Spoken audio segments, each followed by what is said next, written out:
अस्सलाम वालेकुम दोस्तों आप हमारा कलंदरी कबूतर चैनल देख रहे हो और मैं हूं आपका अपना दोस्त मीर हसन लगारी। और ये दोस्त आज आपको गाना सुनाएंगे सिंधी आवाज़ में। अगर आपको पसंद आए तो मेरे चैनल को सब्सक्राइब करना ना भूलें और घंटी के आइकन पे ज़रूर प्रेस करें ताकि हमारी नई आने वाली वीडियो आपको बर वक्त मिलती रहे। शुक्रिया। और वीडियो को लाइक करना ना भूलें और आगे भी शेयर करें। जॾहिं वॾड़े थिसे असां को पता लगदा पए त पढ़ना ज़रूरी हा पर पढ़ियोसीं कोन निभागे दर दर दे थियोसे। वो जॾहिं ॼमार आई असां ॾे ॿालें दी असां को यादगिरी आ गई त पढ़ वञूं हा त बहितर बण वञूं हा।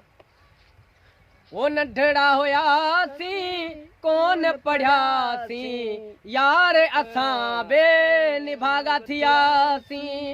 नंढड़ा हुयासीं कोन पढ़ियासीं यार असां बे निभागा थियासीं।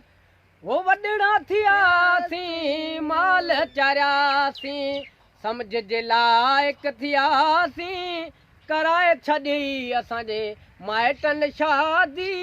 हाणे असांजो हाल इहो आ नंढड़ा हुयासीं कोन पढ़ियासीं यार असां बे निभागा थियासीं। वाह उस्ताद वाह। मज़दूरी कईसीं पर पूरी कान थी नेठ वञी पो गॾा गॾा वरतासीं।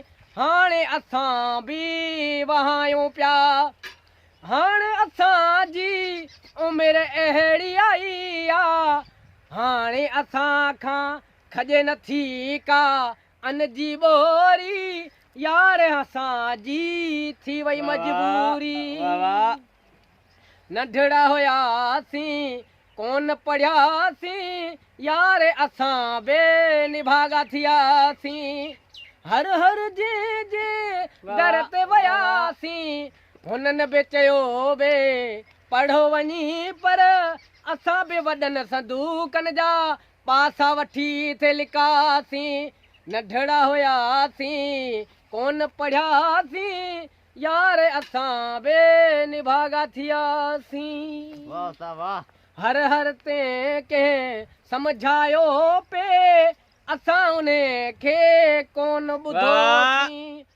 हर कंहिं थे असांखे समझायो पर असां बि कंहिंजी कोन मञी।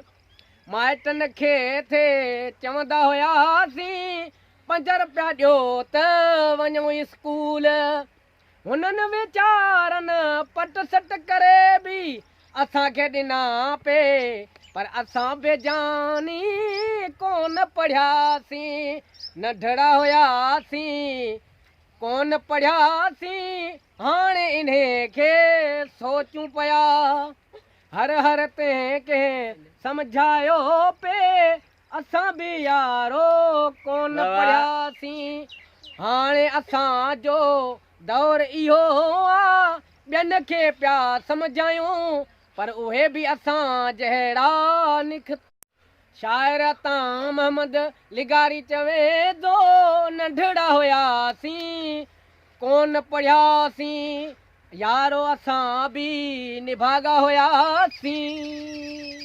उस्ताद यार तव्हां पाण पढ़जो अपीला ऐं इहा इल्तिजा आहे पंहिंजे माइटनि जी ॿुधिजो ऐं पढ़जो ज़रूरु। तालीम ज़रूरी आहे। असां कोन पढ़ियासीं असां मज़दूरियूं कयूं दर दरिया धिका बि खाधासीं। अॼु बि ग़रीब जे दौर में नथा निकिरी सघूं रुपयला सटुनि में हूं अटे जो किलो वठण जी असां में तोहफ़ी कान्हे बची। असांजो ही कलाम जे तव्हांखे पसंदि अची वञे त पंहिंजो लाइक कजो असांखे सब्सक्राइब कजो।